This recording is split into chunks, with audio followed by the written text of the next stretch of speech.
Bismillahirrahmanirrahim. Assalamualaikum warahmatullahi wabarakatuh. Halo teman-teman, perkenalkan nama saya Habibatus Syahidah. Saya sebagai mahasiswa fisioterapi Universitas Muhammadiyah Surakarta.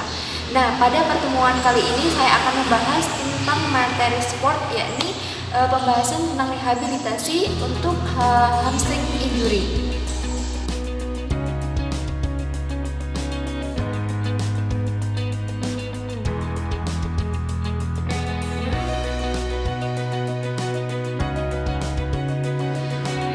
Teman-teman, sebelum saya membahas lebih lanjut tentang latihan-latihan untuk hamstring injury, saya akan menyampaikan suatu referensi yang saya ambil untuk membahas hamstring injury ini, yakni referensi berupa Aspeter Hamstring Protocol. Ada suatu protokol yang membahas kupas tentang hamstring injury tersebut. Nah, alasan saya memilih protokol ini karena di dalam Aspeter Hamstring Protocol ini telah dibahas tuntas dan difasilitasi dengan berbagai macam gambar latihan-latihan yang progresif dan penjelasan-penjelasan yang sistematis dan mudah dipahami. Nah, pada umumnya latihan-latihan ini diberikan kepada pasien yang tidak ada nyeri.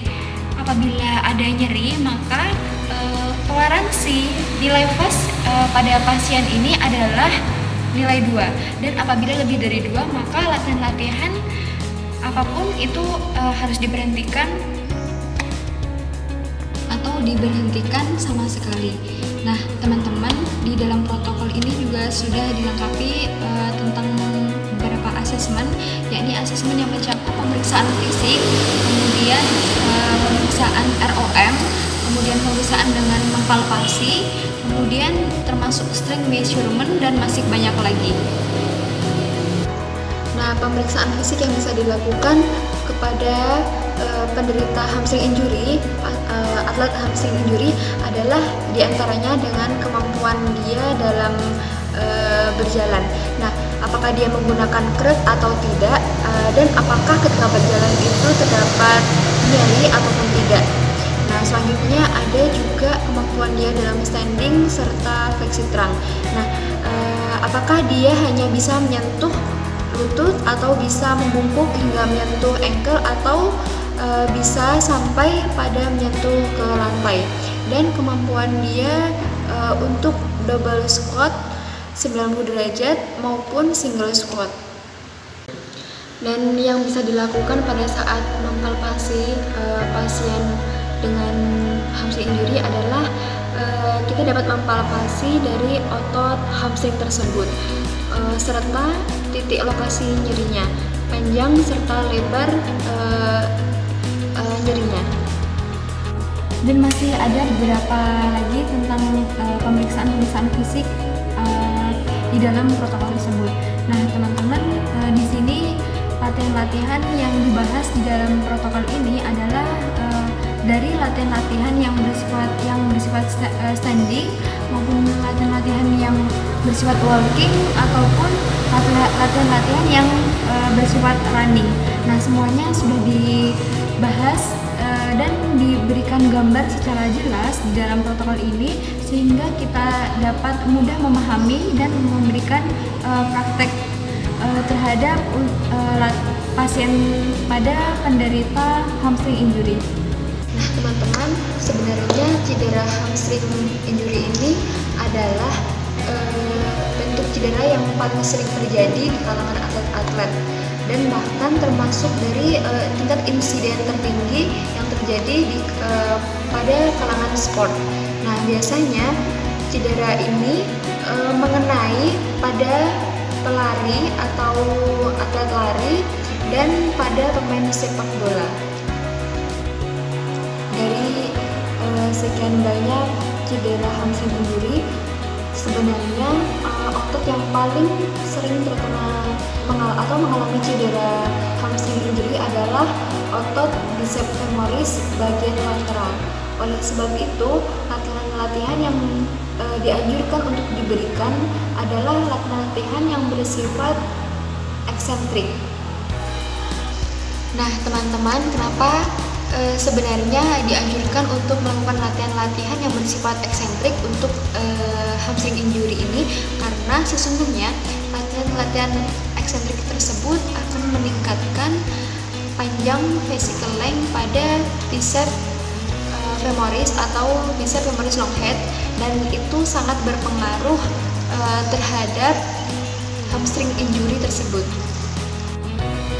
Nah, latihan yang pertama yang bisa diberikan adalah exercise extender, yakni dengan cara pasien supine lying, kemudian menstabilkan paha kaki yang terkena cedera, kemudian fleksi hip 90 derajat, dan ekstensi knee secara perlahan. Nah, latihan ini bisa dilakukan dengan dosis 3 set dengan 12 kali pengulangan setiap 2 kali sehari.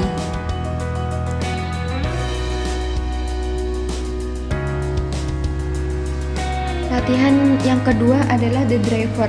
Posisi pasien dalam posisi berdiri tegak, kemudian berdiri dengan kaki yang sakit dan kaki yang sehat, melakukan fleksi knee 90 derajat.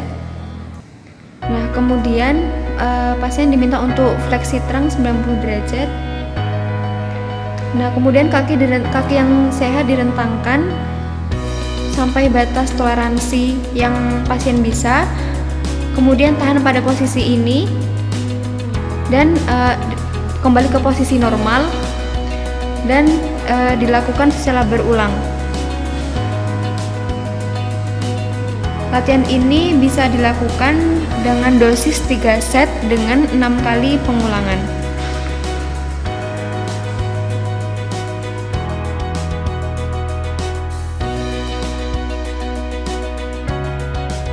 Nah, latihan selanjutnya adalah the glider.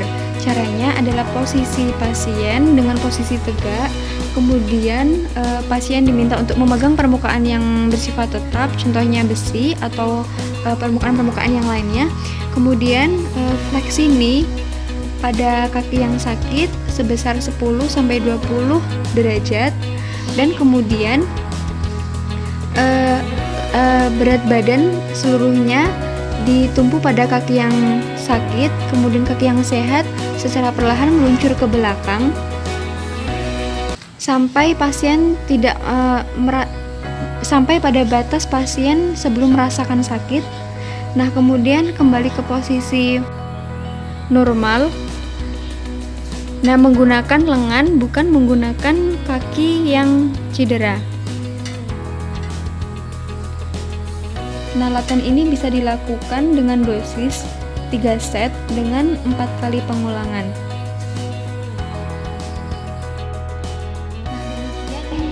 Terapi latihan yang bisa diberikan kepada cedera hamstring injury. Semoga bermanfaat. Saya Hibatul Syahidah pamit undur diri.